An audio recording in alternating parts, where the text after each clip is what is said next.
Praise the lord. మన ప్రభువైన యేసు క్రీస్తు వారి నామములో మీ అందరికీ నా హృదయపూర్వకమైన వందనాలు తెలియజేస్తున్నాను. ఈరోజు మనం చూసుకుంటే ప్రకటన గ్రంథములో భవిష్యత్తులో ఏం జరగబోతుందో, మరి మానవ జాతి అంతటిలో ఎన్నెన్నో రకాల మార్పులకి, మరి మనిషిలో ఉన్న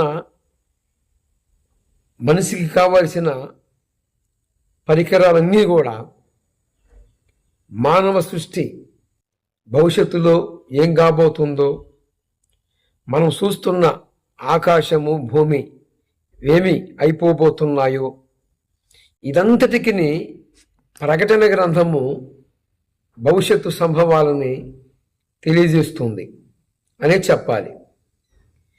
నేను చూసిన ఈ యొక్క ప్రకటన గ్రంథము ధ్యానిస్తున్నప్పుడు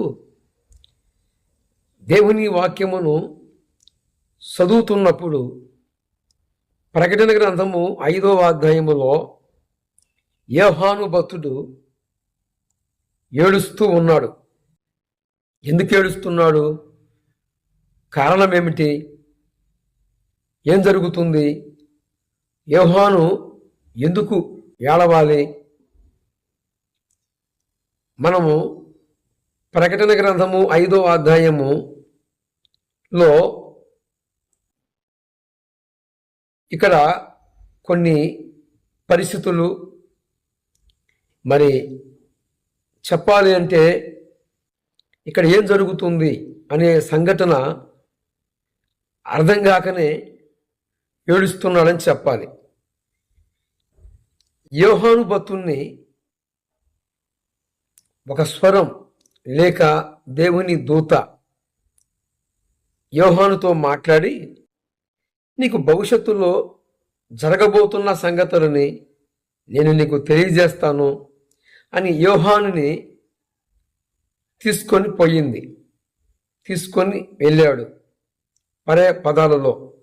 అయితే అక్కడికి తీసుకెళ్ళిన తర్వాత జరిగిన ఘట్టం ఏంటంటే, ముద్ర అంటే ఇప్పుడు నేను ఈ బైబిల్ గ్రంథాన్ని ఓపెన్ చేయాలంటే ఇలాగా సీల్ చేయాలి. సీల్ వేయబడిన ఈ గ్రంథాన్ని ఇప్పాలంటే అర్హత కావాలి. ఈ అర్హత ఉంటేనే సీల్ చేయబడిన ఆ గ్రంథాన్ని ఇప్పే ఏగత కొన్ని నిబంధనలు ఉన్నాయి. అందరూ సీలు వేసిన ఆ యొక్క సీలుని ఓపెన్ చేయాలంటే అర్హత ఉంటేనే ఓపెన్ చేయాలి. లేకపోతే కొన్ని ఊహించని పరిస్థితులు ఎదురయ్యే సమస్యలు వచ్చే పరిస్థితులు ఉంటాయి. అలాగనే యోహాను తీసుకొని వెళ్ళాడు. ఈ యోహానుతో మాట్లాడిన దేవుని దూత తీసుకెళ్ళి ఒక స్థలం ముందు ఉన్నప్పుడు అక్కడ యోహానుకి ఒక ఆశ్చర్యం కలిగింది, ఒక భయం కలిగింది అని చెప్పాలి. ఏంటయ్యా ఆ భయం అంటే, అక్కడ యోహాను ఎదుట ఒక పుస్తకము ఉంది. ఆ పుస్తకము సీలు వేయబడి ఉంది. ఆ సీలు వేసిన ఆ పుస్తకాన్ని ఓపెన్ చేస్తే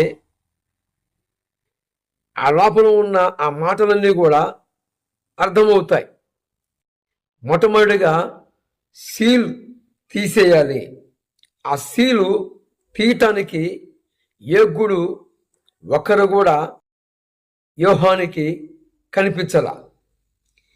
మొదటిగా నన్ను తీసుకొని వచ్చిన దూత మరి మిగులు భయం కలుగుతుంది.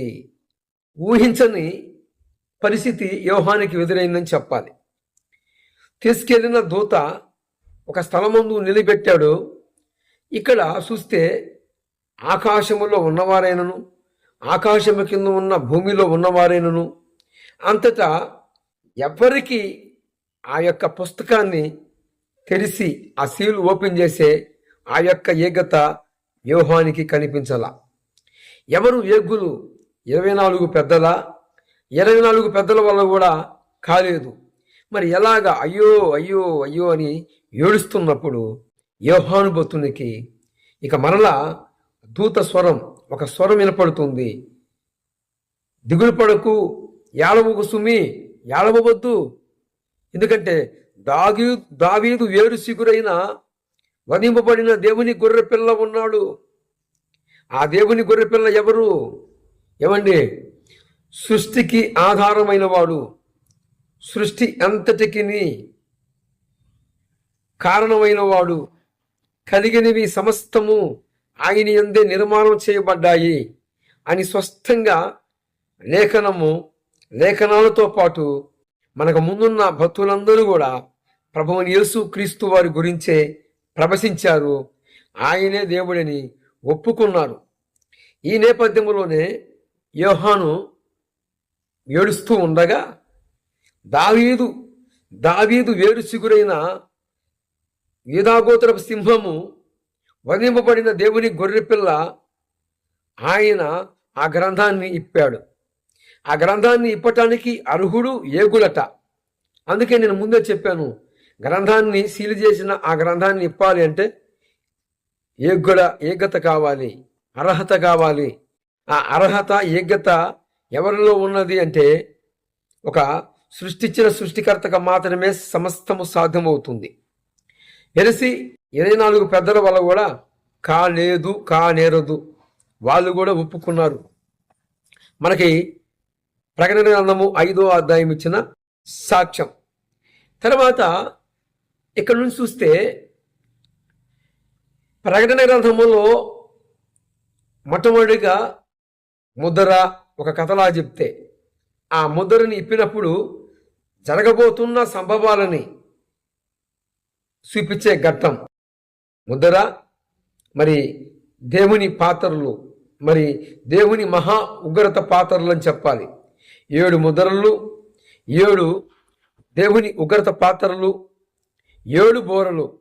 మొట్టమొదటిగా ముద్ర, బోరలు, తర్వాత దేవుని మహా ఉగ్రత పాత్రలు.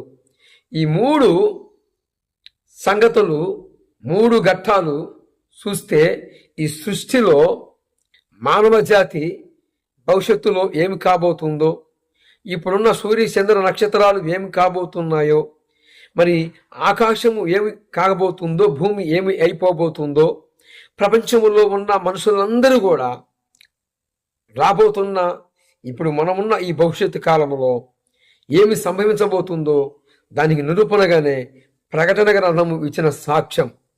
చూడండి, గుర్తించినట్లయితే ప్రకటన గ్రంథములో చెప్పబడుతున్న ఆ నిరువెలుపు